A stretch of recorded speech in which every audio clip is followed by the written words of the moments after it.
Welcome back to the Afterword, a conversation about the future of words. We are so glad to have Michele Dufresne and Paul Thomas with us to complete our conversation about educational trends and what we can do.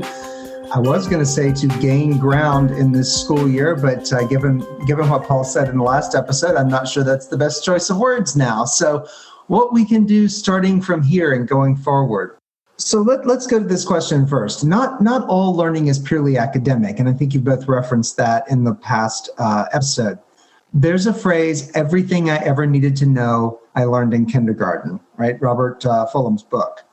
This is referring to ideas of sharing or communication or play, what some people call social-emotional learning now. Are specific areas of social-emotional learning that set students up for success as they move into adulthood? What are the strategies that we use to teach social and emotional learning? Can we start with Michele since her microphone isn't muted, and then we'll move to Paul. Okay, so I think that what we're seeing is teachers really acknowledging now that there's more to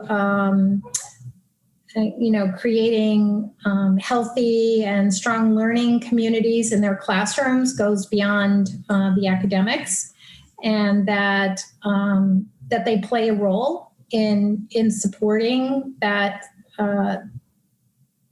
building those communities. So there's more education now on helping teachers understand, strategies for helping develop, healthy, kind environment for kids to learn in. That we know that children that don't feel safe, and that's so much about your willingness to try things, that learning involves kind of putting yourself out on a limb. And so what we need to do is create classrooms where children feel like they can experiment and try things, that you're not being chastised for failing or laughed at by other students. And so that kind of learning environment has become really more recognized. I think that, it used to be, it was all about, sitting in your rows in your desk and, answering questions and being polite and raising your hand. But, and just even my husband said, don't get political when you talk, but, being polite and kind and learning how to be a good citizen is also part of education. I appreciate you sharing that. Paul. So to piggyback off of how you opened this, I argue with people all the time that what you learn in K-12 education is irrelevant. Like the content, it's just something there to go to school. So, the key is having gone to school and having navigated it, and having navigated being with other people, having navigated with having different teachers. You don't want an abusive teacher, but there's some value in having, even good or bad teachers, whatever that is. And I think that has more to do with how you connect with the teacher. So there are many students who think I'm wonderful, and in the same room, there's somebody who thinks I'm awful. So navigating that is really important. And I think the big thing we probably miss is that education is about finding out who you are and creating who you want to be. And content matters in that, taking a history course contributes to that, but that there's not really one fixed set of historical knowledge that everyone needs, just as there's not a list of books that everyone should read. There's a list of books that will make you the person you want to be or help you understand who you are, and that varies from person to person. So I think we often get bogged down on sort of, just gross academics. I'm not saying it doesn't matter. I think it doesn't matter in the way we tend to think it does. It certainly the goal of school should be yourself, and having other people there that values that too. I think the job of a teacher is valuing that every child and every young person is finding out who they are and who they want to be, and kind of being a voice there and being a sounding board there, and giving. And I do really appreciate Michele's comment. It's being supportive and challenging, but it's a level of kindness. And I do think that's far more important, especially in K-12 education, than if you can pass the standards, or if you can pass the test, or if you know the precedents in order. That is well said. I appreciate that. Kindness is back on the table in education. I appreciate that very much. So let's talk about something that we're seeing as another education trend. And I also help prepare pre-service teachers to teach literacy in the elementary school level at a different university or a different college. And right now we're again at a crossroads. We have a survey from the RAND Corporation that shared that a fourth of our current teaching population is leaving the workforce. So, Paul, you're in the trenches right there right now. And I know Michele deals with thousands of teachers on a webinar all the time. So you all are both in this, you hear it. What do you think, Paul, is guidance and training for recruitment and retention of teachers? Well, another one, we were talking about hashtags earlier. One thing I say over and over is teaching conditions are learning conditions.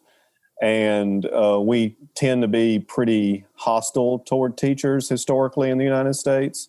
And we're paying for that right now. I think COVID created a weird, again, it wasn't worth it, but this kind of weird workers' rights dynamic that you see in education, but you see in a lot of things. People are wringing their hands about not being able to hire workers, and the focus is often in the wrong place. A lot of that is because workers are not being offered working conditions and pay that are reasonable, that are humane, that are tolerable. And for a year, some people found out that they could exist other ways. And that was I think that was eye-opening. And you're seeing teachers, giving their entire lives, working 24/7 and not being respected isn't worth it when they found out there were other ways of being. There's other ways to teach. There are other ways to live their lives. And I do think that's a really big shift. And this is going to be a problem. Most states already had teacher shortages, but they're growing dramatically. And there just doesn't seem to be the political will to create teaching careers that really are valuable for people with college degrees. We're asking people who are graduating from college and who have master's degree and have doctorates to work in really difficult, nearly impossible conditions because we're not willing to do anything about class size. We're not willing to do anything about, right now, at the end of the school year, there were stories about, hundreds of schools that had no air conditioning. And, it was horrible. It's very dangerous in some areas. So I think we're going to have to rethink the whole field of education, the whole field of teaching. Not only how we prepare. I am in teacher education, but I'm not a very big proponent of certification. I think certification is quite bad. It's bureaucratic. I think education degrees are wonderful, but often they are stymied by certification requirements. And certification tends to be reductive. They're checklist and they're overly simplistic. I tell people this all the time. My undergraduate degree that got me certification pales in comparison to my doctoral degree where I got no certification. And my doctoral degree I got no certification. All I got was the degree. And it was the most wonderful thing that I ever did. It made me a better teacher by hundreds of times. And so I think we need to rethink certification. We need to rethink how we prepare teachers. But bigger than that, we've got to rethink what the teaching profession is, what it looks like day to day. Is it tolerable? Is it well paid? And who we hold responsible for learning. I mean, we went through the VAM movement under Obama, and we were under the delusion that you could measure to very small degrees how much each teacher changed the learning of every student. And that's just preposterous. At least that did fall apart, and how ridiculous that is. I really appreciate it. I'm going to jump in just for a second, Paul. I have a student that I taught, and one of the things, and she's going to be an amazing educator, but she comes from low socioeconomics. She's a student of color. She couldn't pass the praxis. So she's being penalized because she can't pass a test, but she is an amazing educator. So I agree with you completely on that. I hope that will change. Agreed. How about you, Michele? Well, I think that if we're going to have strong schools and a strong education system, there has to be a lot of changes. And, how we view teachers, how we prepare teachers, how we support teachers. It's, in other countries, it's my understanding that, teachers are treated more like, a doctor or, professional. And here in the United States, I feel that, teachers they're just maligned, people saying, oh, you have your whole summer off and, all these vacations and you work short days. And I hope that by watching all these teachers all year, on Zoom, that people have a new appreciation of, what it's really like to prepare lessons and be on, with such a range of children come into your room with, so many different needs. What I think about giving up certification, I was involved in certification of teachers. And, some of the things that I was concerned about, and of course, this now goes back a really long time ago, is, that student teaching experience is so important. It's, basically that opportunity, it's fine to sit in a classroom and hear about, John Dewey, but it's another thing to be in a classroom faced with 20 little student faces and need to deliver a lesson. And I think that there's not there's a whole host of things. One of the things that I discovered when I started actually overseeing the student teachers is that who was your cooperating teacher, the teacher that you went and student taught with, was so critical, because some of the teachers were amazing and some of them were really not strong at all. And that was really probably the most important way that teachers started to learn. So I think we have master teachers out there. We have amazing teachers, and we should be doing more to utilize them to prepare and mentor, whether it's a person that's already employed and becomes mentored. There needs to be, and there's some places that have, done that, created, mentor teachers for new teachers and stuff. We do a really, really poor job of can you imagine having a doctor that all they do is they go to some classes and maybe they go into a hospital for and they intern with a podiatrist, and then 6 months later we have them doing surgery on newborn babies or something? That's kind of what's going on. You could go in and spend a few months with a 6th grade teacher and have one reading course, and then lo and behold, you're teaching 1st grade and got 20 children who don't know how to read. So we're not preparing them well, and then we're not supporting them. So there is the whole thing, like air-conditioned, crumbling buildings with poor ventilation, and teachers having to spend their own money so that they can have some decent pencils. But so there's that whole part. And then there's the whole part of, I'm new to this, when back to my being a third grade teacher and having 30 children, and Donald, who could pick up his desk and throw it across the room. And I didn't know what I was supposed to do to get him not to do that. There was nobody except this principal who sat in his office and smoked cigars. Literally we need to have a support system, because where we're losing teachers is in that first year or two. And the place where we need teachers so desperately are in these poverty-stricken communities. That's where nobody wants to teach. That's where the brand new teachers are being put. And they're struggling because it's really hard. It's hard. We have kids that don't show up at school.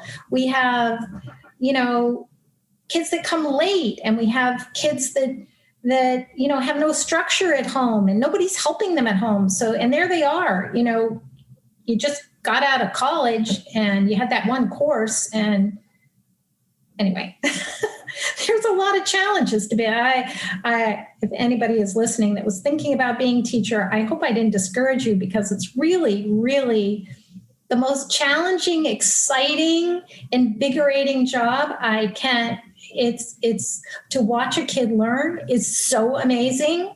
To teach a child to read, you feel like you've won $1 million. So I think it's the best job in the world, but it also sometimes is the worst. I think that's a great way to segue that conversation. Excellent. Well, we just have a couple more questions before we wind up here, but I want to get this one in, because this got a lot of attention last year in the news and on social media. How do we implement and address teaching historical events without having a political bias? Paul, can we start with you? Sure, but I've got a short answer. We can't. What we need for the public to understand is all history is political. What everybody learns in history class is biased by a political agenda. That's human nature. What we misunderstand, I think, as I try to tell people, political is how humans interact. Everything two humans do together is political. What people are afraid of is partisanship. So all teachers are political. But if you stand up in front of your students and say, you should vote for this candidate, or if you stand up in front of your students and say, you should be a Republican or a Democrat, that's where you cross the line. So there's no such thing as objective history. All historians will tell you that. They're picking something to focus on. So I think, that's the transition that we were starting to make.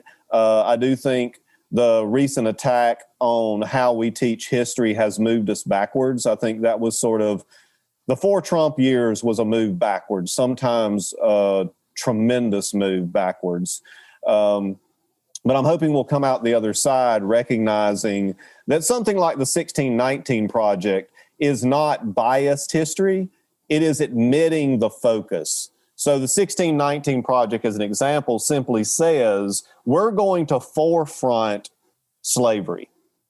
And the history that many of us learned, I went to public school in the 60s and the 70s.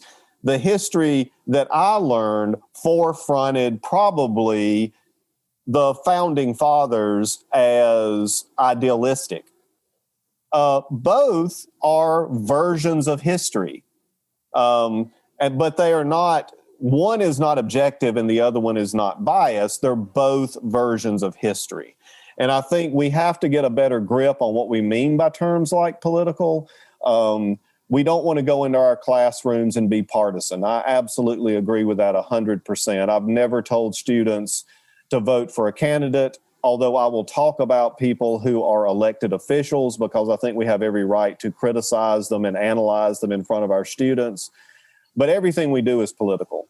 And my classroom, my students are told where I'm coming from. When I say X to them, I'm saying X to them in the context of these givens, which I admit to them. One problem that I often have with so-called traditional and objective teachers is they have a bias, but they're pretending they don't. And I think that is way more harmful to children and young adults. They respond very well to being transparent. I'm a big believer in transparency as a teacher. You're telling them, when I say this about this piece of literature, when I say this about this piece of literature, if I say this about this historical moment, it's in the context of this. And that's teaching them to do the same thing. So I would say our goal is not to avoid being political in the classroom, it's being transparent. Thank you. That's great. Our goal is not to avoid being political in the classroom, it's to be transparent. Great quote. Michele. Yeah, I have less to say about this. I feel like I work with little kids or in literacy. Right now I'm working on a collection of upper level books for, when I call upper level, grade 3 through 6, that's upper level. So, the topics that we're going to use in those books, the biographies who we're selecting, there's a political lens that's brought to that.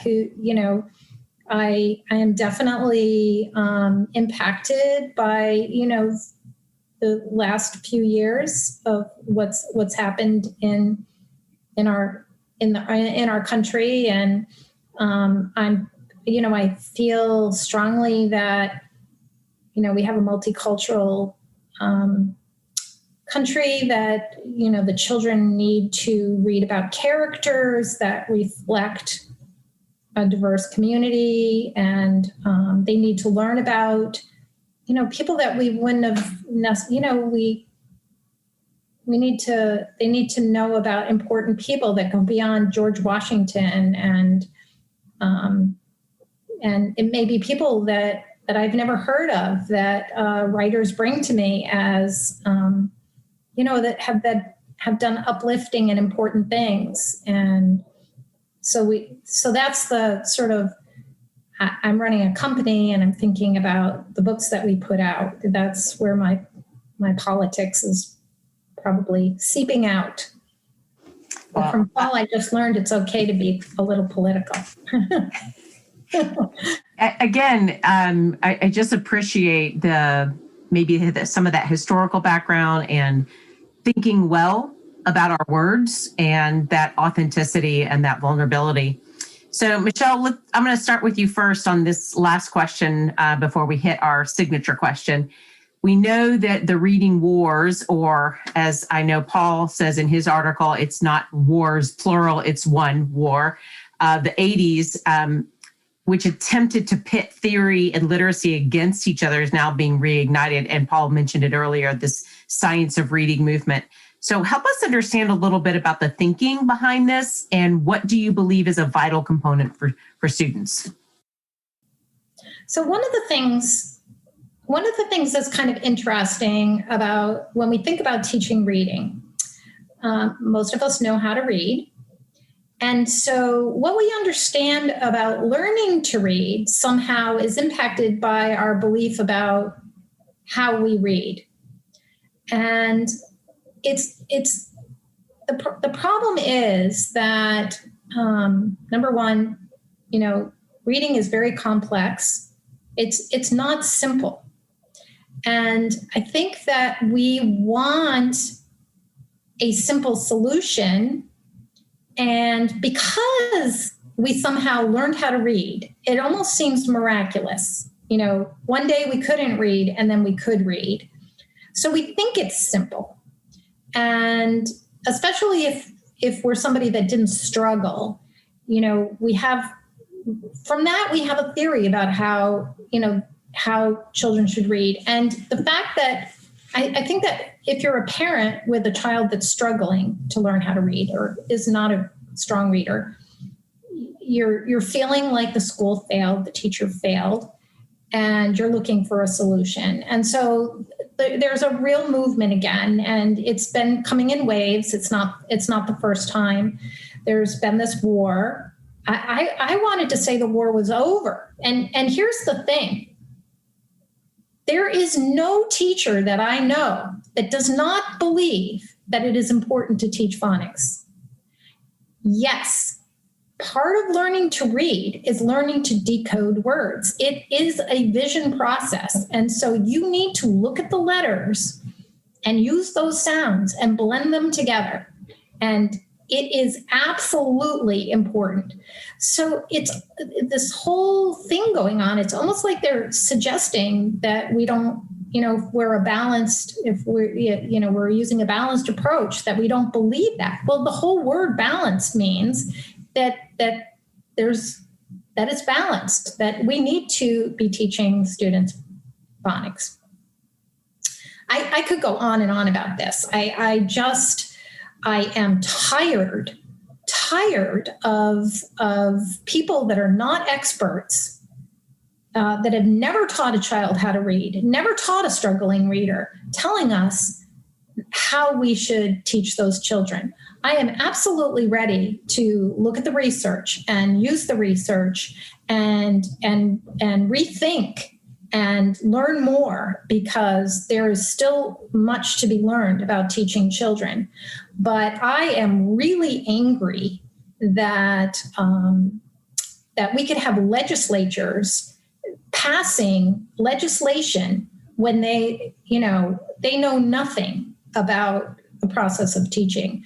And it is not the outcry of the public that should drive how we teach. It should be based on strong, good research, because I do follow the science of reading, and the science of reading is very complex. And I am an expert. I can teach really, really difficult children how to read. I've taught many, many children, and I've helped many, many teachers. And we know a lot about how to do it. We really do know, but we're not prepared to put in the time and the training of teachers and the resources that are needed to do it. We fund football over reading. And, think about the hours that we train football players to do a really good job at football, and the coaching that goes into that, and the money that goes into that, and the equipment that goes into it. If we just spent half of that on making sure that we launch our children, we could have far less reading struggles. And there's so many other things that go into it. I can teach a child to read, but if they don't come to school and they're hungry, or they can't, they're so distracted because they've had 5 years of very little experience with books, and it's all overwhelming. There's challenges, and it takes time, and it takes time, and it takes many years of good teaching. It's not something we can just fix with some little program that we pop on the computer and I could talk for 2 hours on this subject. Well, but I do appreciate your insight, because as you said, and that's why we have you here at the Afterword table, you and Paul are the experts. And to be able to hear that from experts, I think what you said earlier about parents want to blame someone when their children are failing, that's so, so true and not fair. So we want to make sure that we have, again, brought something to light that can help our parents. Because when you've got a struggling kiddo, you want to do everything possible for that child. And so to think, as Paul said earlier, we think things are a silver bullet. If they've got that silver bullet, I want it. I'm going to have the legislators pass a law so I can have that silver bullet. So thank you, Michele, for sharing. How about you, Paul? What's your take on this? Well, I really just want to emphasize two extremely important things that Michele has mentioned, one earlier and then one just now. The whole it's really a scam. The simple view of reading is a scam, and it's a dangerous one. And I share this often. Always go back to the historical stuff, but one of the most shocking things I ever read is John Dewey said we don't have to teach reading, and he based that on exactly what Michele said a minute ago. He said, I don't remember learning how to read, like it just happens. And the problem with that is a very privileged position to come from.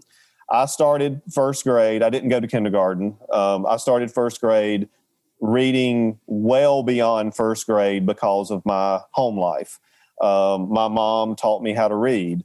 I don't remember how I learned to read, and I did Dick and Jane readers. Like, I mean, I probably didn't have the greatest, direct instruction in my early years, but I already knew how to read. So reading is extremely complicated. Teaching reading is extremely complicated, and it's unique to each child. And that's why we have to give teachers the teaching conditions to deal with each child. And we are running into a situation where parents are demanding, and a lot of it is driven by parents who are concerned about their child having dyslexia.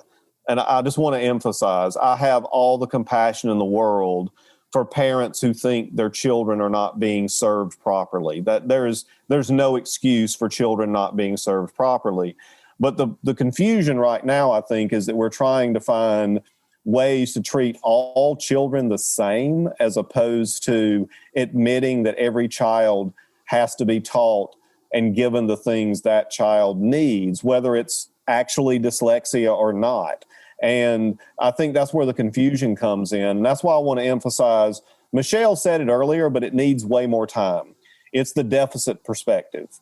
And our schools are rampant with the deficit perspective, and it is a horrible thing that we do to children. We measure children against some norm, which we talked about earlier, and then we identify them by the things they don't have. And I think that is just a horrible way to treat human beings. It's a terrible way to think about literacy. Most humans are literate if there's not some reason that they're struggling with literacy. So all of us have literacy. All of us can develop our literacy. We should not see people as deficit because they don't read at a so-called certain grade level. We shouldn't see people at a deficit because the grammar and the usage that they use is not so-called standard, which is a false term itself. So I do think those two things, again, Michele has given us really two good, important points. Reading is not simple. There is no simple view of reading, and we have to avoid the deficit perspective when we're dealing with children.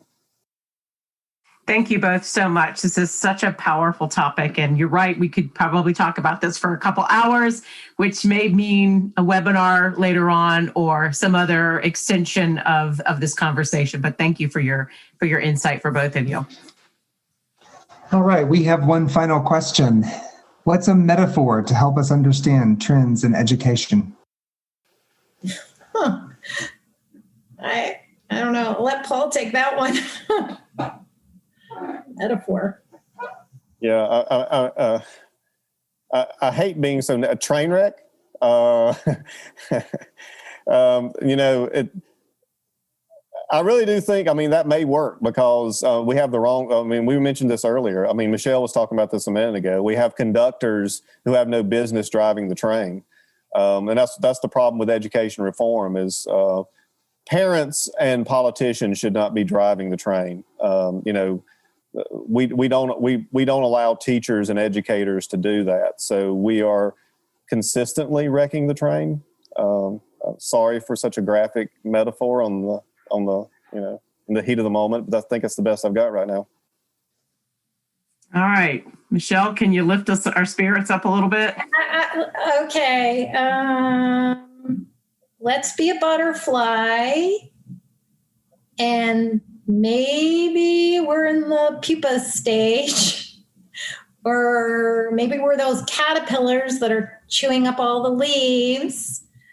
But if we're keep working at it, and certainly our children are worth the effort, we could have butterflies at some point.